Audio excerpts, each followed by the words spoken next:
जानकी कांत स्मरणं जय जय राम रामा.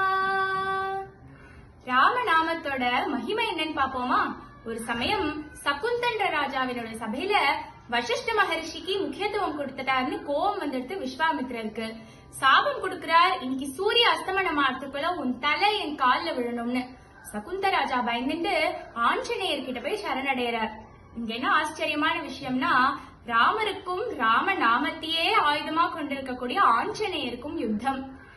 ஆஞ்சநேயரோட திருவுடல்ல ஒவ்வொரு ரோம கணுக்களுக்குள்ளயும் ராமநாம அடங்கி இருக்கு இல்லையா?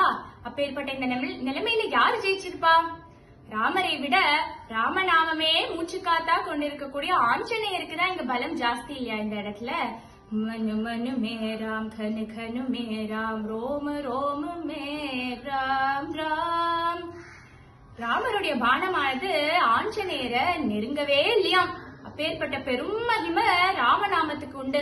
இந்த ராமநவமியான புண்ணிய நாளான இன்னைக்கு அயோத்தியால ராம்லல்லா பிரதிஷ்டையா இருக்கக்கூடிய இந்த காலத்துல உறக்க சொல்வோம்